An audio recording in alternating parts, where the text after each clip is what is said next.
Article 6, Code of Discipline. Ano nga ba ang Code of Discipline? Ang Code of Discipline ay isang set ng mga alituntunin at patakaran na sinusunod ng mga estudyante sa isang paaralan, gaya ng Global Reciprocal Colleges. Ito ay nagsisilbing gabay para malaman kung ano ang tama at wastong asal ng isang estudyante at malaman ang mga bawal o hindi kanais-nais na mga gawain na may karampatang parusa kapag ito ay nilabag. Layunin ng Code of Discipline na magkaroon ng kaayusan sa loob ng paaralan. Turuan ng mga estudyante na maging responsable sa kanilang kilos at desisyon. Protektahan ang kapakanan ng lahat sa school community, kabilang dito ang students, teachers, and staff. At ang panghuli, ang Code of Discipline ay hindi lang ito tungkol sa parusa, kundi ito ay gabay sa pagdidisiplina at pagtutugid. Section 1, Sanction. A sanction may be imposed on a student for committing any of the offenses enumerated in the Code of Discipline. All types of sanction, except first to third warning, shall be attended with counseling and parents' conference as part of intervention toward restoration. Ang sanction ay isang uri ng kaparusahan o hakbang na ginagawa ng paaralan kapag ang isang estudyante ay lumabag sa mga patakaran o rules ng Code of Discipline ng GRC. Layunin ng sanction ay hindi lang para parusahan, kundi para itama ang behavior ng estudyante. Kaya sa karamihan ng sanction, sinasamahan ito ng una, counseling, para matulungan ang estudyante na maintindihan ng kanyang pagkakamali at kung paano niya ito maiiwasan ulit. Pangalawa, ang Parents Conference. Dito nangyayari ang pagpapatawag sa mga magulang ng estudyanteng lumabag sa anumang alituntunin ng paaralan. Nang sa gayon, sila ang isa sa magiging gabay sa pagtatama at pagtutuwid sa estudyante. A sanction may take any of the following forms. We have 6 types of sanction. Ito ay depende sa bigat ng violation na nagawa. Una ay ang warning, a verbal and or written reprimand with community service, counseling, and parents conference if necessary. Ang warning ito ay verbal o written na babala. Kung ang estudyante ay nakagawa ng maliit na paglabag, bibigyan muna siya ng saway bilang paalala. Maaari ring isama ito ang counseling session, conference kasama ang magulang kung kailangan. Layunin nito ay bigyan ng pagkakataon ng estudyante na itama ang kanyang pagkakamali. Pangalawang sanction ay ang community service. Instead of fine, the erring student will have to render to the school community or whatever he or she will be assigned to perform, representing sanction for the violation perpetrated. Mula sa paglabag na nagawa ng isang estudyante, imbis na magbayad ng multa, ang estudyante ay maglilingkod sa school o community bilang kapalit ng kanyang paglabag. Halimbawa nito ay ang paglilinis ng kapaligiran, pagtulong sa school activities gaya ng sports fest or college week, at pagtulong sa maintenance staff sa ating paaralan. Ito ay isang paraan para maturuan ng isang estudyante ng sense of responsibility at pagbabago sa maling nagawa. Ang pangatlong type ng sanction ay ang suspension, a penalty that allows the higher education institution to deprive or deny the erring student from attending classes for a period not exceeding 20% of the prescribed total class days for the school semester, but not less than 7 days. A penalty of suspension for a period of more than 20% of the total class days for the school semester shall be imposed upon justifiable decisions. Sa makatuwid, ang estudyante ay hindi papapasukin sa klase sa loob ng ilang araw bilang parusa. Ito ay hindi lalampas sa 20% ng total school days per semester at hindi bababa sa 7 araw. Kung ang suspension ay lalampas sa 20% ng total ng class day, dapat dito ay may valid at matibay na dahilan. Habang nakasuspinde, bawal ang estudyante na una, pumasok o sumali sa kahit anong klase o school activity Halimbawa ay ang pag-take ng exam at ang pagsali sa mga school events. Pangalawa, siya ay hindi pinahihintulutan na pumasok sa GRC premises kung siya'y banta ng kapayapaan at kaayusan. At ang panghuli, siya ay hindi pinapayagan na gumamit ng anumang pribilehiyo bilang GRC student. Pang-apat na type ng sanction ay ang non-readmission.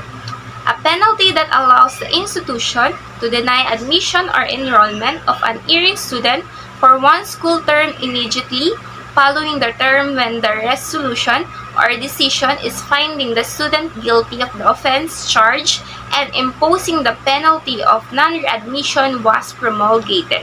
Hindi napapayagan ng estudyante na makapag-enroll sa susunod na semester pagkatapos ng kasalukuyang term kung saan napatunayan ang violation. At ang panglimang type ng sanction ay ang exclusion. A penalty that allows the institution to exclude or drop the name of the erring student from the roll of students. The subsequent transfer of credential shall be imposed immediately. Ang exclusion ay ang pagtanggal ng pangalan ng estudyante sa listahan ng mga opisyal na estudyante na naka-enroll sa paaralan. Hindi na siya pwedeng mag-aral sa paaralan ng Global Reciprocal Colleges. Ibibigay na rin agad ang transfer credentials kung gusto niyang lumipat ng ibang paaralan. Ang exclusion ginagawa ito kung ang estudyante ay hindi na akma o hindi nakarapat-dapat manatili sa Global Reciprocal Colleges. At ang panghuling penalty ay ang expulsion. A penalty wherein the institution declares an erring student disqualified for admission to any public or private higher education institution in the Philippines. This penalty may be imposed for acts or offenses involving moral turpitude or constituting gross misconduct, which are considered criminal under existing penal laws and upon the decision of the prefect committee and the administrative head of the institution. Ang expulsion ay ang pinakamatinding parusa. Sa pamamagitan ng parusang ito, hindi na pwedeng mag-aral sa kahit anong paaralan sa Pilipinas, mapa-public man or private. Para ito sa mga mabibigat na kasalanan tulad ng una, moral turpitude o tinatawag na immoral or unethical na mga gawain. Pangalawa, criminal acts or krimen na may legal na kaso. Para masabing ang estudyante ay bibigyan ng parusang expulsion mula sa kanyang ginawang paglabag, dapat aprobado ito ng prefect committee at administrative head ng paaralan. Code of Discipline Section 2.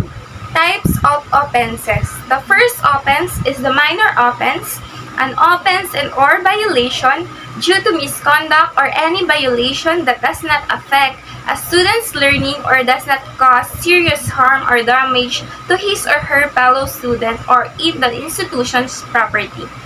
Penalties for this type of offense vary from verbal reprimand to not less than 3 hours of community service. Ito ang mga paglabag na hindi nakakasira ng malaki sa ibang tao o ari-arian at hindi rin masyadong nakakaapekto sa pag-aaral ng estudyante. Halimbawa nito ay ang pagsusuot ng maling uniform. Pangalawa ay ang pagiging late o ang pag-iingay sa classroom. Ang maaaring maging parusa nito ay ang mula sa verbal warning hanggang 3 oras na community service depende sa paulit-ulit na paglabag. Ang pangalawang offense ay ang major offense, a serious offense and/or violation committed against the provision of the Student Code of Discipline Handbook of GRC. Such violation shall be penalized or sanctioned by what the COD has provided. Penalty for this type of offense vary from community service of not less than 9 hours to expulsion. Ito ay ang malalaking paglabag sa rules ng GRC na nakakasira sa ibang tao, gamit o reputasyon ng school, makakasama sa kaligtasan o kapakanan ng school community. Halimbawa nito ay ang pambubuli o pananakit, paggamit o pagbebenta ng bawal na gamot, at ang panghuli ay paninira o pagnanakaw ng gamit ng paaralan. Ang maaaring maging parusa nito ay ang mula sa 9 na oras ng community service hanggang expulsion. Depende sa bigat ng opensa.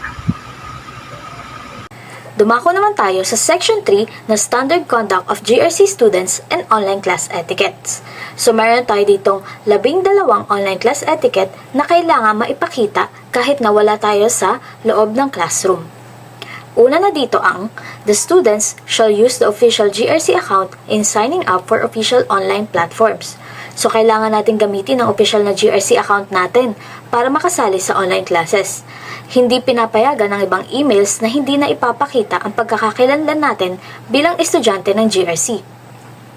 Pangalawa, screen name and aliases shall not be accepted during the live class sessions.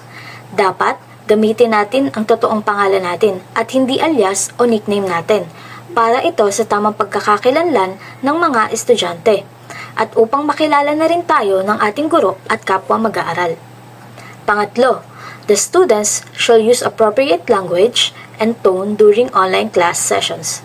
So, kailangan maging maayos tayo sa pananalita sa loob ng klase at iwasan ang magmura, magsabi ng mga bastos at mga hindi kaaya-ayang salita. Pang-apat, respect and consideration for other students shall be observed at all times. So, kailangan nating ugaliing magpakita ng respeto sa kaklase at sa guro at maging mahinahon at makinig sa panahon ng diskusyon. Panglima, sarcasm, humor, and or posting of jokes are not allowed inside the platform used in online class. So, iwasan natin ang pagbibiro, pang-aasar o sarcasm na pananalita lalo na kung hindi naman nakakatawa sa iba. Mahalaga ang seriousness sa klase. Pang-anim, issues of privacy of information sharing outside of the class are strictly prohibited. Bawal ang pag-post ng impormasyon na walang pahintulot ng guro o ng maging mga kaklase, lalo na kung ang personal ang nilalaman nito. Pang-pito, all live classes, the students shall be logged in at least 10 minutes before the designated class schedule. So para sa maayos na pagsisimula, kailangan nandun na tayo 10 minuto bago pumasok ang guro para na rin sa maayos na pagkaklase. Pangwalo, the students may wear a dress-down attire during the live classes. However, a proper dress code shall be strictly observed. So, kahit naka-dress down tayo, bawal pa rin ang revealing o inappropriate clothing. Number 9. The microphone shall only be turned on when permitted by their professors or teachers and shall be turned off once done. So, ang mic ay dapat naka-off lang maliban kung ikaw ay pinahihintulutan ng guro na magsalita. Number 10. The students shall show an intention to speak by using available icons or simply by raising hand and ask permission to speak in the manner. So, kailangan gumamit tayo ng raise hand feature or icons para humingi ng pahintulot na magsalita sa klase. 11. The sharing of screen by the students shall be approved by the faculty member before being done. So, kailangan humingi tayo ng pahintulot mula sa guro bago tayo mag-share screen ng mga personal information. Number 12. The students are encouraged to use the chat feature of the platform used for the live class for the conversations only that is relevant to the topic. So, kailangan iwasan natin yung mga off-topic na messages sa chat box, lalo na kung hindi naman relevant sa klase. So, dumako naman tayo sa Section 4 or minor offenses na maaari nating makuha kung lumalabag tayo sa Code of Discipline ng Global Reciprocal Colleges. Una na dito ay ang not wearing and or refusing to present school identification card or ID upon entering the campus. So, obligado tayo na magsuot ng ating ID sa pagpasok sa campus. Kung wala ito, maaaring hindi tayo papasukin at magkaroon tayo ng minor offenses. Pangalawa, entering the class without the school identification card or ID and in or not inappropriate uniform unless otherwise the students has permitted provided by the OSA. So, kailangan naka-uniform tayo at kung hindi, may valid permit naman sa OSA. Hindi tayo pwedeng mag-casual clothes ng basta-basta. Pangatlo, cross-dressing. So, mayroon tayong dress code based sa gender identity natin.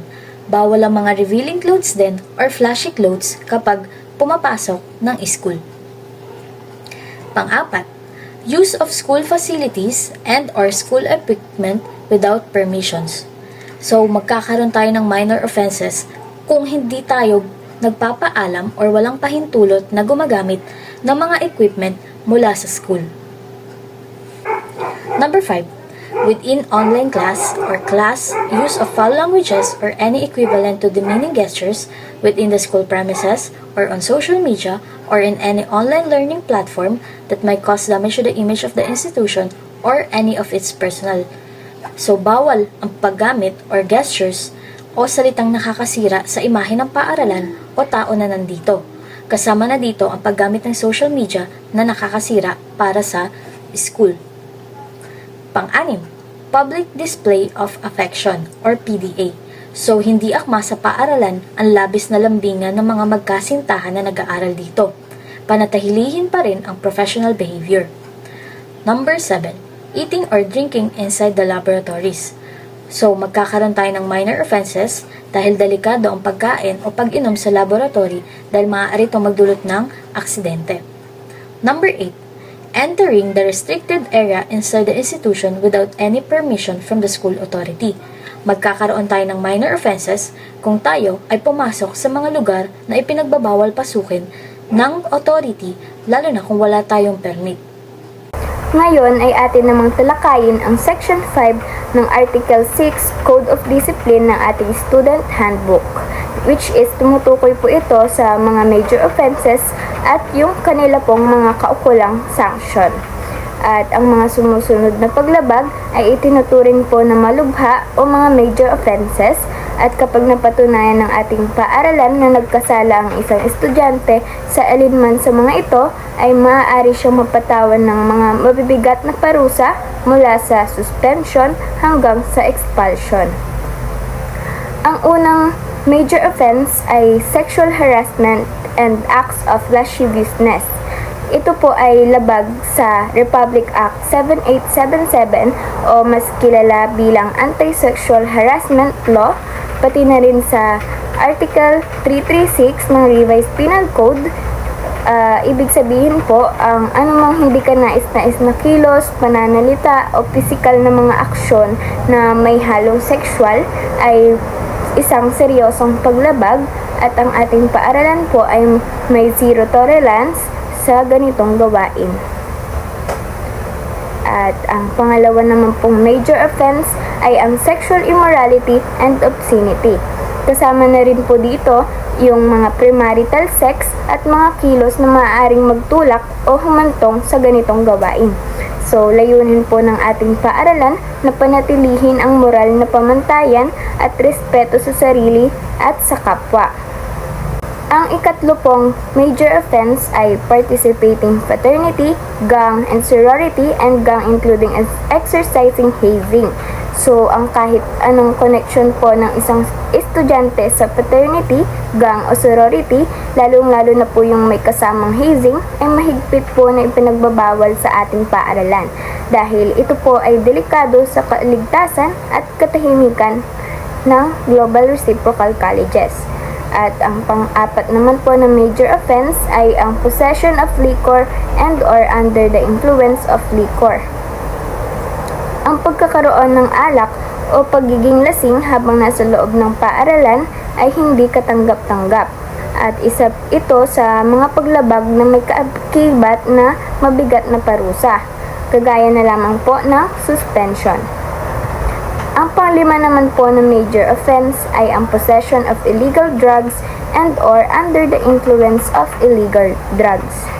So, ang paggamit po o pagdadala ng illegal drugs ay hindi lamang paglabag sa ating school policy, kundi pati na rin po sa batas ng ating bansa.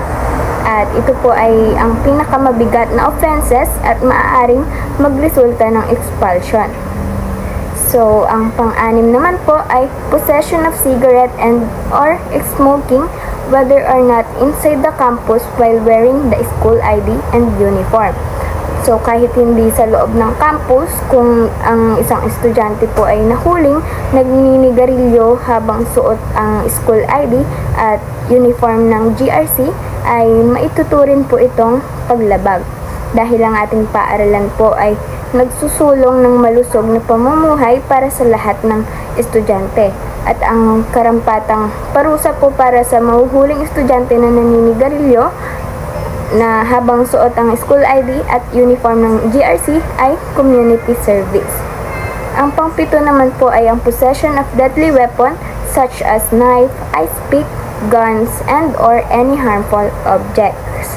So, ang pagdadala po ng mga bagay kagaya ng kutsilyo, ice pick, baril, at iba pang bagay na maaari pong makasakit sa iba pang estudyante ay isa pong seryosong paglabag sa ating polisiya na maaaring magdulot din po ng agarang suspension o expulsion para po sa kaligtasan ng lahat.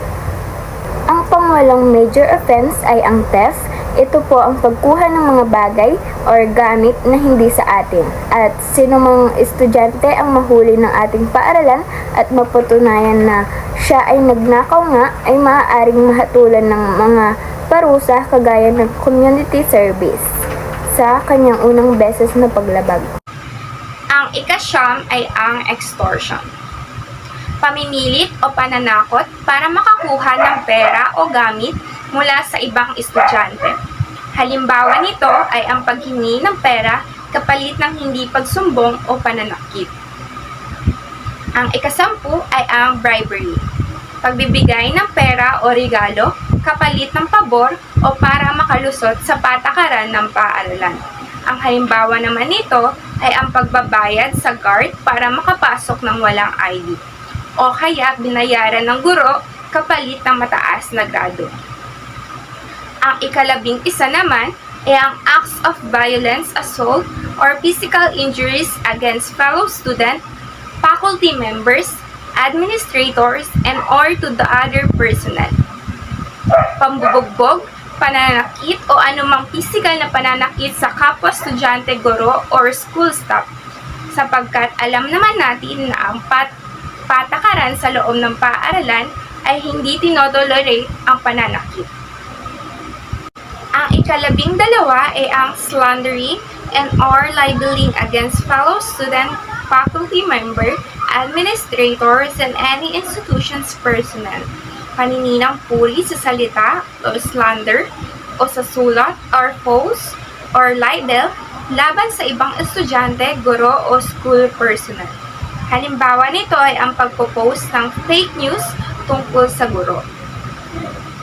Ang ika-13 ay ang forging, falsification, and or tampering of any documents. Pamimeke o pag-i-edit ng official documents ng paaralan gaya ng medical certificate, grades, excuse letter, at iba pa. Ang ika-14, forming and participating in any union and or any acts of rebellion against administration in any form including the use of social media, pagsali o paggawa ng grupo na laban sa pagpamunuan ng school, lalo na kung may paninira gamit ang social media. Ang ika-15 ay ang willful disobedience and or insubordination.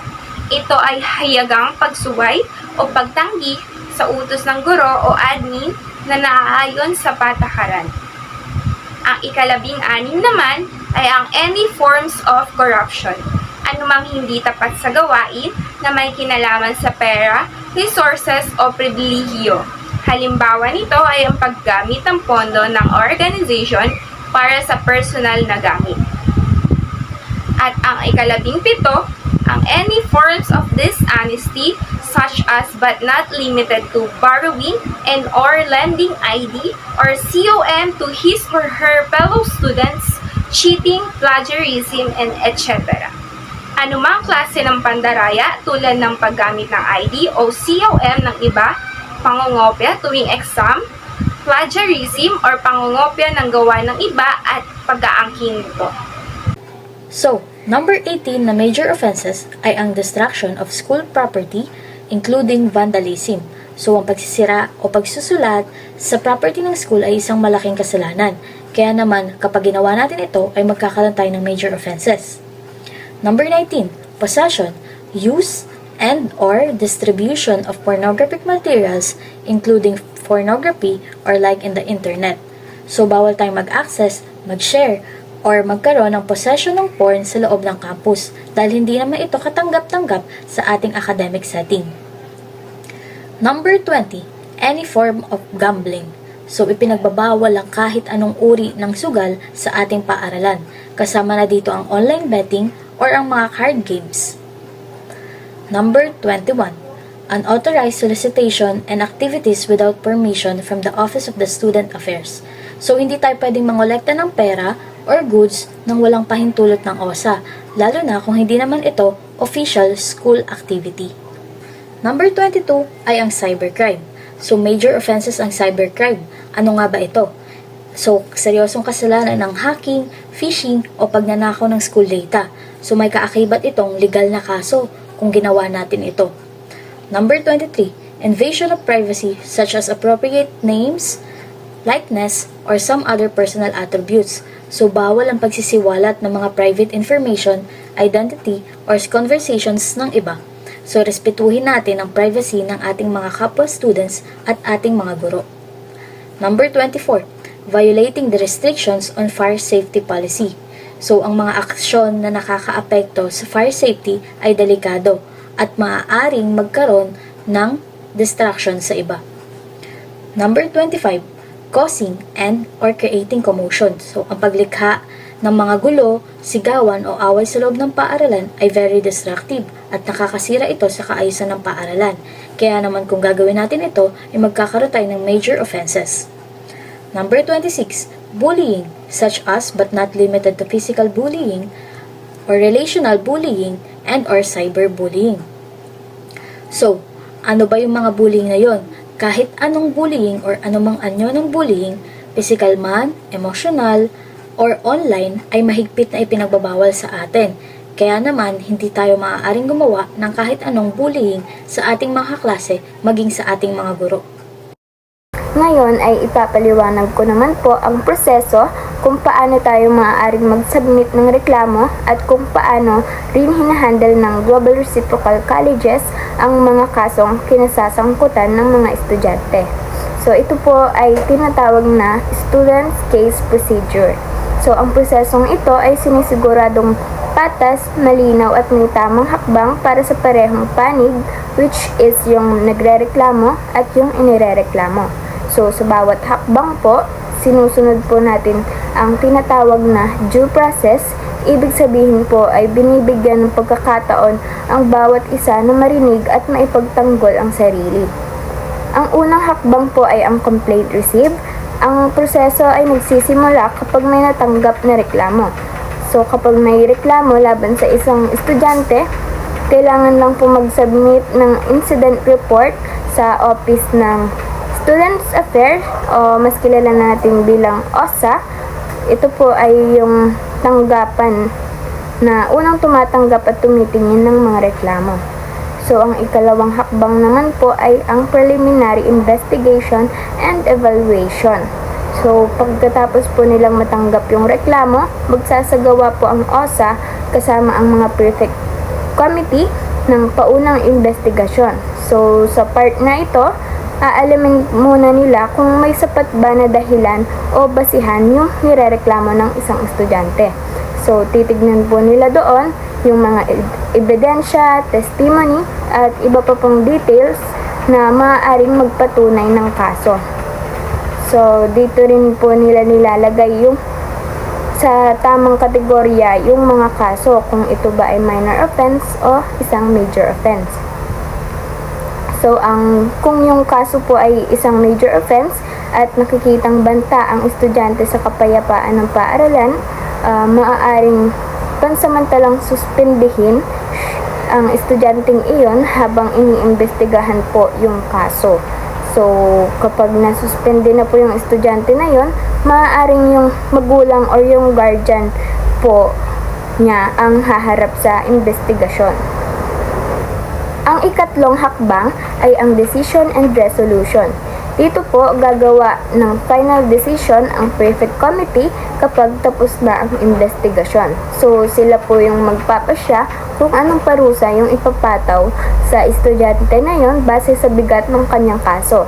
So, maaari siyang bigyan ng simpleng babala, suspension, o yung pinakamatinding sanksyon ay yung expulsion. Ang ika-4 na hakbang ay ang appeal. So kung hindi po sang-ayon ang isang estudyante sa naging desisyon ng committee, meron po siyang karapatan na mag-apela o umapela ng kaso. Pero isang beses lamang po niya ito pwedeng gawin at kailangan ay sa loob lamang ito ng 10 araw matapos ibigay yung resolution. So kung hindi po nag-apela yung isang estudyante sa loob ng 10 days, yung desisyon po ay automatically na ipapatupad. Ika-5 hakbang, kung ang estudyante ay nag-apela, dadaan ito sa appealing committee kung saan sila po yung may tungkulin na balikan at reviewin muli yung kaso. So magsasubmit sila ng recommendation sa administrative head ng paaralan kung dapat bang tanggapin yung apela or hindi. So kung ang apela ay denied o tinanggihan, ipapatupad agad ang naunang desisyon. At pagkatapos ng pagpapatupad, meron po tayong tinatawag na intervention, kung saan tutulungan po ng guidance counselor ang estudyante na magbago or maisaayos pa yung kanyang sarili. At kapag yung apela naman ay granted o tinanggap, ang appealing committee ay gagawa ng bagong resolution kung saan ipapatupad pa rin ito ng prefect head at susundan pa rin ng intervention mula sa guidance office para masigurado na yung estudyante ay natuto at muling makakabalik ng maayos sa kanyang pag-aaral. Ang panghuling hakbang ay case closed na kapag natapos na ang lahat mula sa decision, implementation at intervention, saka lamang po isasara ang kaso. So sa point na ito, ang estudyante po ay nabigyan na ng sapat na proseso at pagkakataon para itama ang kanyang pagkakamali.